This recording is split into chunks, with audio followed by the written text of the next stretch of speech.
Thanks for joining me. I'm your host, Regina Brett. I am so excited for you to meet Kendra St.Charles. She's a sales consultant and transportation victims advocate. But most importantly, she is a survivor. In my 30 years as a journalist, she is one of the most resilient people I've ever met. Kendra was a passenger on USAir Flight 405 when it cartwheeled off the LaGuardia airport runway, exploded into a fireball, and ejected her into the icy waters of Flushing Bay. There were 51 on board that day. 27 died, 24 lived. Kendra survived, and she's here to tell us how and to give us tips on how to be resilient when life comes crashing in on you. The survival skills Kendra learned back in 1992 can help us all survive and even thrive during this global pandemic. Kendra, thanks so much for joining us. Thank you, Regina, for having me. I've admired you since the day you let me in your living room all those years ago. I can't believe you remember that. That was a difficult time for me. I can't imagine you being that comfortable to talk. And I still remember your couch, your pillows, that room. I can still see it like a Kodak moment that was framed for me. Well, I worked hard for that. I will tell you, that was one of the things that really was difficult for me to kind of have this crash interrupt my life, so to speak. You know, I love that you say we all have crashes.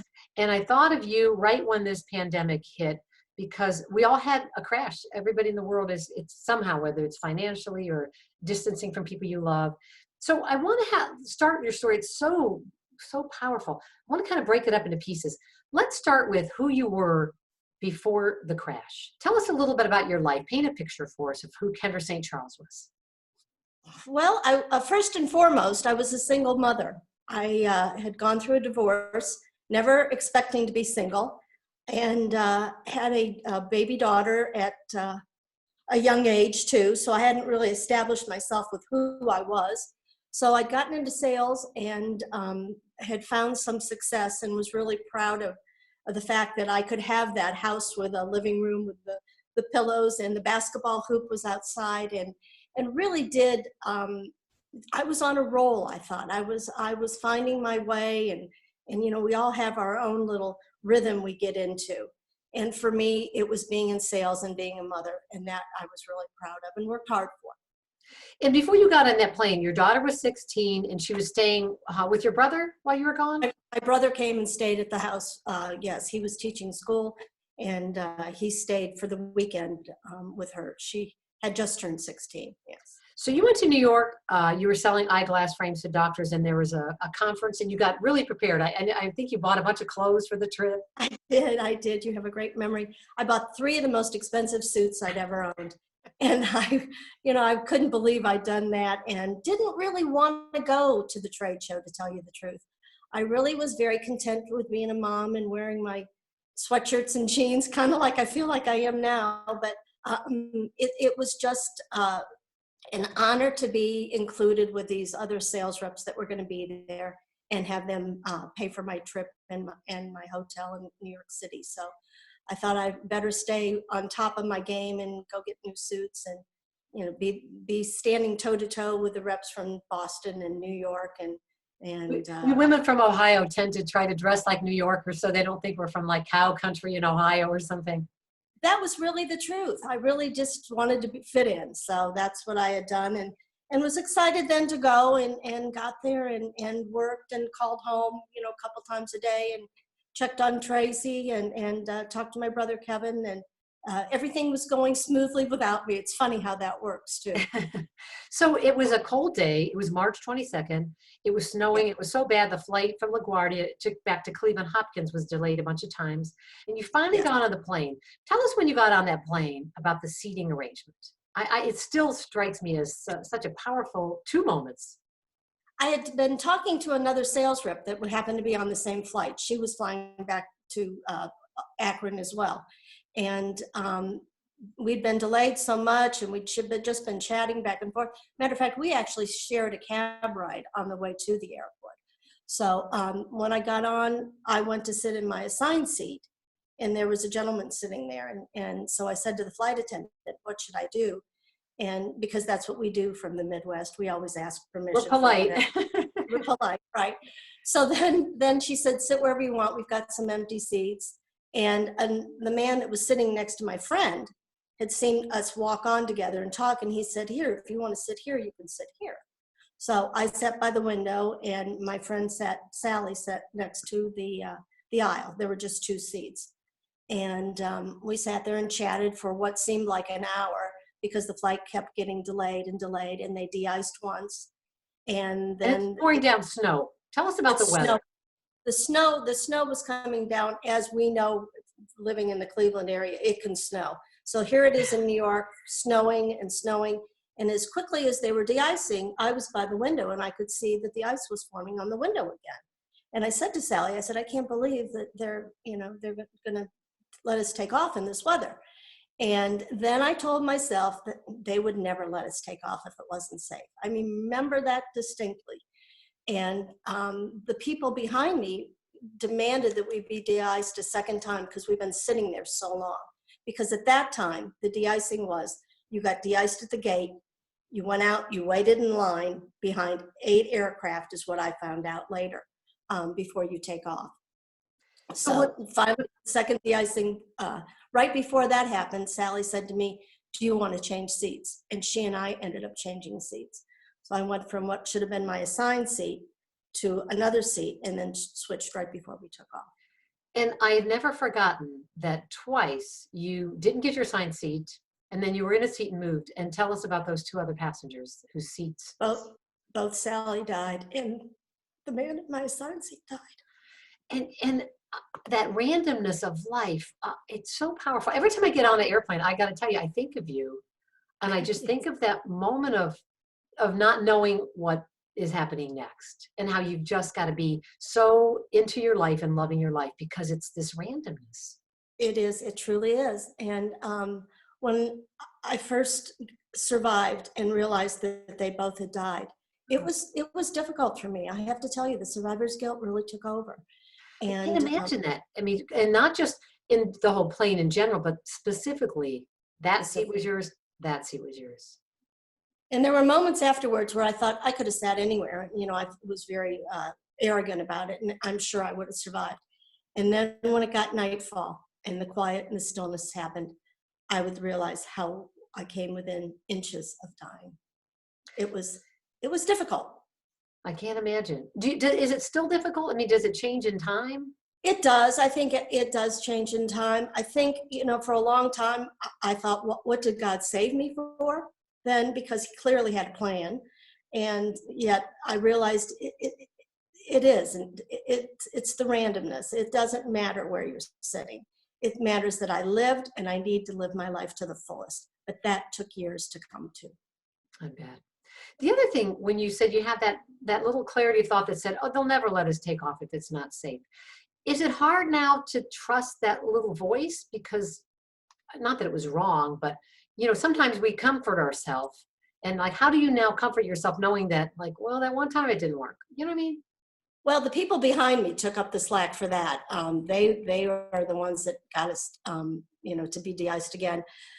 You know, I think we have to go with our instincts, so to speak, but we also have to put them in the context that of the bigger picture, and that's what I've tried to do. That's interesting. Kind of, there is that small picture, and then there's that grand overview that we really don't know why. We don't know the why, and maybe we never will. No, and you know, I tell myself, let go, let God, and live my life to the fullest, because if it doesn't, then I want to know that I've lived a full life. And that's all any of us can do, I think. Well, I think you've lived yours quite full. Let's talk about the crash, and you're comfortable talking about that moment. I am. Okay. I am. So tell us about you've gone through the flight attendant showing you the buckling the seatbelt, all the things we ignore, to be honest, most of us. Right. I do even to this day sometimes. So. Okay, so tell us what happens. So the plane, they go to take off, and what's going on? So we get 40 feet up in the air, and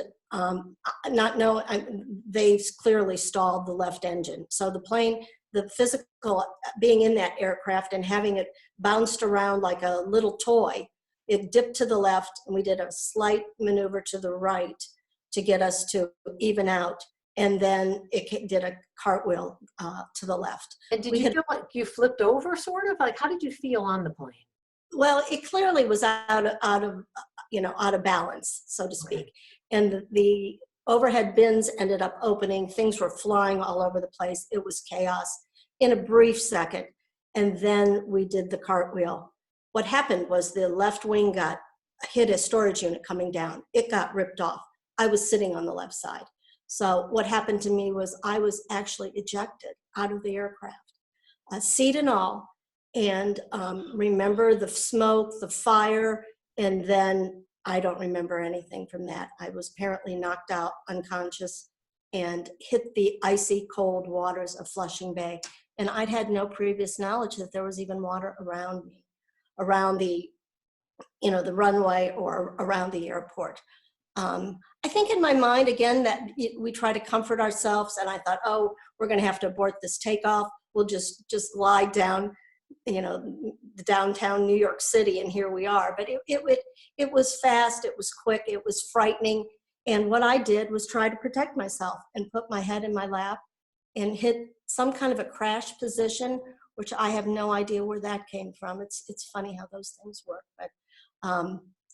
but clearly came to in the cold water. The frigid cold water actually saved my life because it cushioned me. It wasn't deep enough to that I would drown, but I was stuck upside down in my seat, acting as a flotation device. And I was able to unbuckle my seatbelt, rise to the top of the water that was maybe 3 feet deep. But it's 9:30 at night, so it's pitch black. The only lights I see are the flames that are starting to ignite off the jet fuel that's laying on top of the water. And I saw the lights from the runway, and that's what guided me out of there. I'm amazed that your seatbelt stayed intact, even though your seat flew out of the plane. That's It's incredible. amazing. It doesn't make any sense, but that's what happened. So literally almost drowned, freezing cold waters, was hypothermic.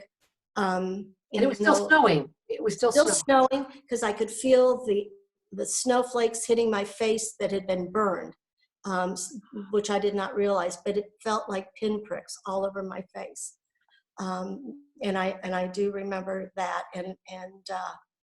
And again, shivering, cold, got the seatbelt unbuckled, pushed the debris out of the way, and tried to dodge the flames that would ignite regardless of what I did. It was going to ignite because the wind would shift and it would ignite the jet fuel. So I got to the edge of the runway and climbed up the rocks that were slippery, that were icy, that were greasy, that were oily, and saw a man standing in front of me. And I have no idea who that man was.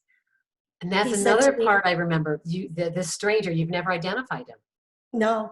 And I tried to reach out to all the survivors of the plane crash, and no one saw me that night. So But tell me how that moment again. He's Standing there. I'll never forget that. He had his back to me and he saw me, and most of my clothes had been ripped off, and I'm freezing to death. And he says, "Just lean on me and you'll be okay." And I'll never forget that. Then I pass out because I can't breathe. I don't have any oxygen. One of my ribs that had been broken punctured my right lung. And with that, I went down. So that's your last memory of being in the bay. Did you hear any sounds? Were people screaming? Was there any noise? no, I didn't. If I did, I just focused on survival, getting out of there and getting home to my daughter.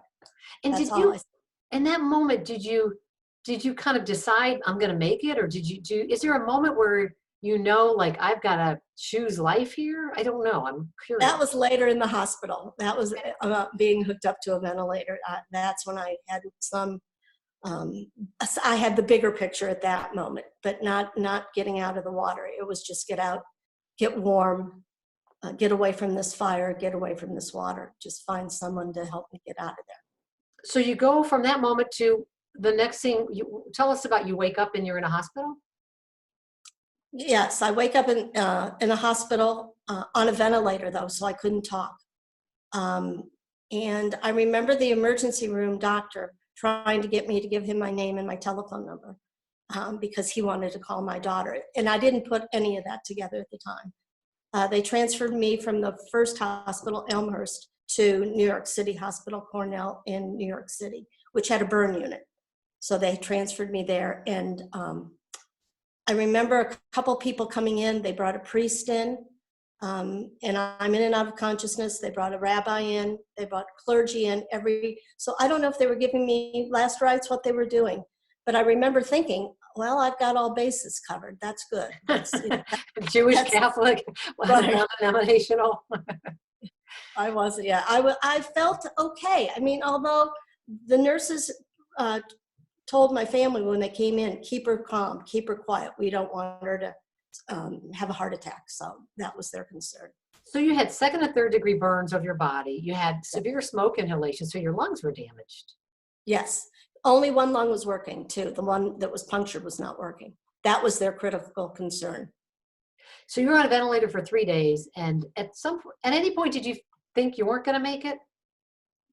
I did.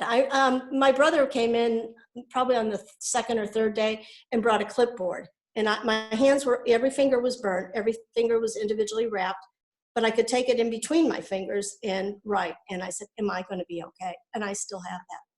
Oh, wow. Yeah, I still have that. So it was scary. I mean, there's no two ways about it. They kept me pretty sedated, I think, too, to try to get me just to let that lung start to work. It wasn't working. So at what point did you kind of have that decision where I gotta make it here? I mean, do people have that moment? I've heard that when people are in a real serious trauma, they almost like they decide I'm going to survive. There's like a moment of clarity. Well, I say this and smile because I know I'll laugh. I'll laugh and then I'll cry. But my ex-husband was brought in the next morning with my daughter. And the two of them came into the room together, and he had been told by the social worker there to try to keep me calm and tell her whatever you have to tell her to make her feel calm, basically. So I'm laying in the hospital bed. My daughter comes in, who's the joy of my life, and my ex-husband, who I have a good relationship with, but he said, honey, don't worry about a thing. I'll take good care of Tracy. And, the joke today is that I thought at the time, take care of Tracy. He thinks I'm going to die. Oh, no. Because he couldn't take care of a dog, and he knew it. It was it was like, you've got to be kidding me. I'm sure that's what sparked my spunk. And I just decided that I had to live and take care of her. I love that. Spark your spunk. Oh, well, because I think it's like a pilot light and it starts to go out sort of. And that was the moment that you turned the flame up, No way. I wasn't going to have it. You're absolutely right. I had to do that. But it was a long survival. You had to there was a lot of things you had to learn to be able to do again when you're burned, especially with your hands. Yes. I struggled so hard to be independent and to be a successful sales rep. And all of a sudden, I couldn't bathe myself. I couldn't dress myself. I couldn't cook for myself. It was hard, but that's as I look back now, that was part of the gift. I learned to be a gracious receiver, but I really had to learn to be a gracious receiver. Tell me what that means, a gracious receiver. That's beautiful. It was hard. It wasn't beautiful at the time, but it was allowing people a chance to be givers. So I didn't have to be the giver. I shouldn't always have to be. I shouldn't want to be the giver all the time, but allowing people to be the givers and allowing me to be in the receiving role was part of the learning process for me, was part of the gift of the struggle. And you had to ask for help. I mean, I remember you couldn't even open the door. You couldn't turn a doorknob. No, that powerlessness must have felt, how did it feel to feel that powerless, that you can't even It felt touch horrible. food? Yeah, it was terrible. It was frightening. I'd never been fearful. Yeah. I really wasn't. And now I couldn't even turn the TV on, that they seem to have all these advertisements for fly the friendly skies, and it would be like, they're not friendly. No, right. Let me tell you a few things. They weren't friendly. But that was very scary for me. I trusted them to de-ice. I trusted them to do it right. I trusted if they couldn't have gotten that plane off the ground. They shouldn't have tried. Those people shouldn't have died that night. I shouldn't be scaring my daughter. So, and I couldn't wear my high heel shoes, you know. Devastating, Kendra. That was devastating. When you're 5'1", it's devastating. So yeah. That's half your height. But it was my life. It was my life that they had almost taken away. And that really, really made me mad. So instead of being scared, I got angry. Do you think that anger helped save you? I do. I do. I really do. I think you have to, you know, again, maybe spark the spunk. That's might be my new motto. I hadn't thought of it that way. I think this is a great term for you, spark the spunk. So you had physical recovery. Did you go through physical therapy, like for your, I did. your scarred I had fingers? for my hands, I had to go. For my lungs, I had to go. And for the burns, they were very concerned that the burns not get infected, that they heal properly, because I was only there for 3 weeks. And they, you know, that's like almost a month, Kendra. I know but it was, you know, in intensive care for the first week, in step down unit the second week, you know, and they divided it up, which were, I mean, they did it right. I couldn't have ended up in a better hospital, a better facility. And the only reason they discharged me and let me go home is that we had the burn center at Akron Children's Hospital in my backyard. And if I'd had any problems, I was to go there. So how did you get home from New York? Drove. They sent a limousine, and my brothers and I drove home. They came with me. So you leave there, your whole life is upended. You go home, and you've got the long physical recovery. Tell me about the kind of the psychological recovery, the whole sense of like, one, you've got this incredible survivor's guilt, and the loss of a friend and the loss of the other people. How do you wrap your hands around all of that, plus just your own body's all changed now? Well, I had a good group of girlfriends too that came over, and you know, they helped cut up the fruit baskets that were sent and did some things and got me dressed, and you know, they were great, besides my family that was there for me. But my real sorrow was that I thought when I came home, everything would be normal again. You know, I would be in my cushy little house and just my little cocoon. And I soon found that I wasn't. And my brother Keith is the one that got me to go to a post-traumatic stress disorder specialist, a psychologist that worked for the city of Akron, that saw all these horrific sights after a policeman or a fireman had seen an accident or been in it. And so she's really the one that emotionally wrapped her arms around me and got me to get through the first, you know, every initial stage and every chapter after that. I will tell you that there was a day I went to see her, and I shuffled in my tennis shoes, and I said to her, you know, I can do some things now that I couldn't do. I'm starting to be able to dress myself. I'm sleeping a little better at night, but am I ever going to get rid of this heaviness that's on my heart? I really felt that heavy heart. I mean, I could laugh, but I wasn't really giggling. I was smiling, but I wasn't, you know, I just didn't have it. Fully you again. No, and she said to me, and I'll never forget this, she said, you know, from her experience with dealing with people that survive, that most of them come back to the level that they were before the accident, before the trauma. She said, some don't, but some even soar from it. She said, Kendra, you will soar. She gave me hope. Oh my God, those words, so powerful. She gave me hope, and that's what I needed. And I walked out of there, and I could have had my high heels on, I felt like, you know, you didn't need them, you were flying. I was flying. I thought, you know what, I'm going to be okay. Oh, that is beautiful. That's the truth. You will soar. You know, I was in counseling many years ago for a lot of childhood issues, and I had a counselor who spent a year. It was a lot of work. And she said, you know, you go from being a victim to a survivor, and then you become a thriver, and then you become a warrior, and you become a fighter. And you did that. You were a victim of that crash. You survived on so many levels, and then you thrived. But soaring took you to be a warrior. Tell us about how you became a warrior for other people in the airline industry. It was through a story that you had written that got picked up from some people in Pittsburgh. So Pittsburgh had a crash about a year afterwards, and they remembered reading the story that you had written. And they contacted me. And back then we didn't have fax machines, or the internet wasn't accessible to find a survivor. Well, they tracked me down and asked me if I would come to Pittsburgh and talk to the family group. So everybody on the Pittsburgh flight 427, they were killed. It was a horrific, and it was shortly within a year or so after mine. And I can remember driving over to Pittsburgh thinking, you know, I'm a big Cleveland Browns fan. I'm not real happy about going into Pittsburgh, but I'm doing it. And it was snowing. It was lightly snowing. And I thought, you've got to put this all behind you. You're feeling better. You're back to work. You got to, you know, just let this go.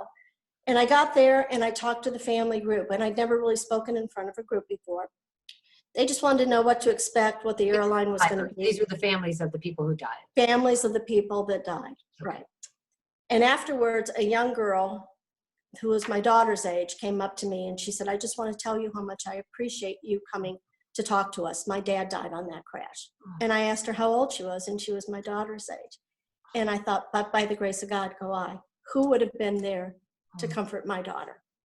So it stuck with me on the way home. I thought, whatever you have planned for me, let me be your messenger, but please guide me. And I got a call from some other people that were going to talk to the NTSB chair, Jim Hall. And he put together a task force to come up with recommendations on how families should be treated after a plane crash when they lose a loved one, how survivors should be treated, and brought the airline leaders, government leaders from the Department of Transportation, NTSB, agencies I didn't even know existed together. And there were 22 of us that came together to come up with recommendations on how to best fit the needs and take care of compassionate care for the victims of airline disasters. And the NTSB is the National Transportation Safety Board. Yes, yes, it is. And who is an agency that their whole primary job is to find the cause of a crash, determine the probable cause of an airplane crash, or a train crash, or a huge accident on the highways, any transportation. But because of the law that I testified for, they now have a role in family assistance. So there's a whole department within the National Transportation Safety Board for family assistance following an accident of any kind. So I love it. You testified in Congress. You encouraged the passage of the Aviation Disaster Family Assistance Act of 1996. I mean, talk about being a warrior. You could have just went home on your couch with your pillows and just snuggled in and said, I'm done. You know, I just want to live a nice, small, quiet life. It didn't. And you became a warrior. I got the call. I went. I was pretty. And now looking back, I mean, I'm honored. I'm touched. It's a huge thing. I'm very proud of. It's pretty amazing. So let's talk about some of the lessons. I mean, your story is so deep and powerful. We could go on for a long time, but let's get to some of the lessons. One, you talked about the idea of slowing down. You were such a type A person, you know, and now you've kind of gotten to be more of a mindful, be more in the moment. Yes, it's the balance. For me, it's the struggle to find the balance. And I think that's what I have to tell myself. If I get too stressed out over something, I go to the gym. I'm a big believer in when the mind's overloaded, do something with the body, move. And whether it's a walk at the Cyberling Nature Center, or a bike ride with my grandsons, or something physical like that, I just need to get out and do that. Just hearing those words, grandsons, like you're here to be a grandma. Is that the coolest thing? Wow. It is pretty cool. It's it sure makes you look through their eyes and see the world a little differently. For me, anyway, it does. You know, the other thing you had talked about once when you were interviewed, the small acts of kindness that matter. Sometimes we don't realize the small acts matter. Mm-hmm. You have saved cards that people sent you all those years ago. And I still have them. You still have them. Tell us about the napkin you got on the Delta flight. Oh, wow. I was having a hard time flying that day, as a matter of fact. And I can't remember what it was that I asked the Delta flight attendant for something and I ended up think you, yeah, you were struggling and you told her why you were struggling, that, you know, you've and been in this crash. yeah, so when I fly, I don't usually tell the whole story today. I mean, I do it pretty well, unless the weather's an issue or there's a mechanical issue. And I ended up telling this flight attendant that I'd been a plane crash survivor. And he asked if there was anything he could do for me or get for me. I think he got me some water, maybe he got me chocolate. And he came back, and on the little napkin that they give you on the air flight, when they give you a little thing of water, he had written a note to me to saying, you know, we're here for you. If there's anything we can do to make you calm, you know, please let us know. And it was that small act of kindness he did for me. I still have that on my desk in my office. You know, those things I think are precious. Yeah. And we don't often think enough to do it. Right, right. And I think that's so important in this time of global pandemic, that these small moments can maybe give somebody the hope to get through one more day of whatever their personal crisis is through this. I also, there was an opportunity for me to go back to New York City within the couple years after the passage of the Family Assistance Act. I'd spoken at a symposium and met a gentleman from the port authorities at LaGuardia Airport. Mm-hmm. I mean, you talk about people that I want to see. Go on. And thank. So when I told him, I said, if I ever get back to New York, could I call you and could I thank the first responders? Somebody saved my life that night. There was a first responder that got to me to the hospital in this snowstorm. They were in bad weather, and he got me to the hospital. So I got to New York. I went to the airport, which was where their offices, so to speak. And there were 15 first responders from the night of the crash. And I stood up in front of them and said, I just want to tell you how much I appreciate what you did. And you know, I went on rattling on about nothing, and they're all still standing at attention. And I said, you know, because of what you did, I got to see my daughter graduate from high school, and you know, so many things that I've gotten to do that I just can't imagine. I said, can I ask you, can we go around the room and you tell me what you were doing that night? And you know, you risked your lives. For all of us on that plane crash. They pulled people out of the wreckage. They did, you know, that plane blew up. The flames and the shards metal, right? Exploded. And they were out there risking their life for us. And I was just in awe of that. And we went around the room, and afterwards the gentleman came up to me and said, I just want to tell you what you did tonight. We have a therapist that comes in and debriefs them after an accident. What you did today was so far above and beyond that.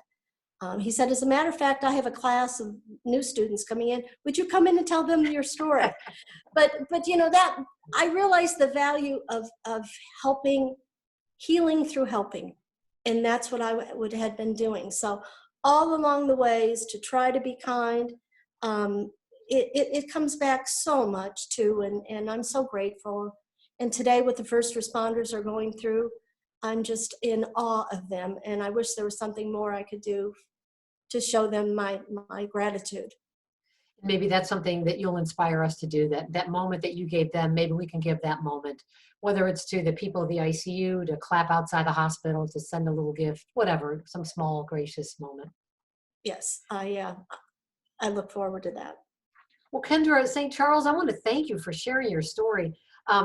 Tell us about your website. You have a website, and you also give talks. Hopefully you can get that back on track once this crisis ends. But tell us how to find you and reach you. So I have a website that I need to work on too, which I should be doing now. It's called Crashing into Life. I've started a book. I need to finish that. Hopefully that'll get done during this pandemic. And it's just that, you know, I've spoken to hospital people and talked to them about small acts of kindness and doing things to make the patients feel more comfortable, and what a difference that can make. And transportation people, airline people, I feel like I've pretty well covered and trained, and I think they're doing a good job today. And fortunately, we haven't had any crashes, so that's the really good news.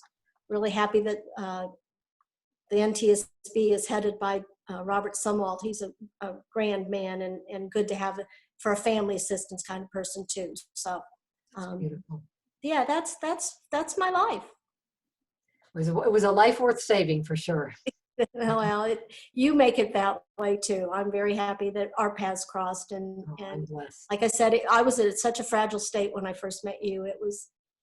I didn't think I'd ever be whole again. I never thought I'd be whole again. And And that's when how a I lot of us are feeling through this crisis. Will the world ever be whole again? Will my family, will my financial pack, whatever? I think that you have really showed us that there is an arc, you know, and we're not at the beginning, we're not at the middle, we're nowhere near the end, but we can get through this. And there'll be a it's new arc. hard to see now, Yeah, just as it was hard for me to see my healing. yeah. I just wanted my life to be normal again. I wanted it to be simple again. And I have to say that it took a while before I realized it was a new normal. And then the new normal became the normal. It just became the normal. That's beautiful. The new normal becomes the normal. I've It never heard does. that. That's It great. really, it really, well, it does. So That's beautiful. Well, my biggest takeaway today, Kendra St. Charles, be a gracious receiver. It's hard for me to receive. I'd much rather give because I feel like receiving makes you vulnerable or it makes you feel vulnerable, but it helps that person feel that they matter. So thank you for that. And I well, want you're to welcome. close with your answer to this question. Kendra, what's the best thing you do for yourself every day to create a life you love out of the life you have? I think for me is I get up, I show up. I get up, I allow myself to be vulnerable, and I make a list the night before, and whatever that list tells me to do, then I can just do. Sometimes I do it, sometimes I don't, but just show up. Just show up. Thank you so much, Kendra. That was just beautiful. Thank you. Thank you, Regina.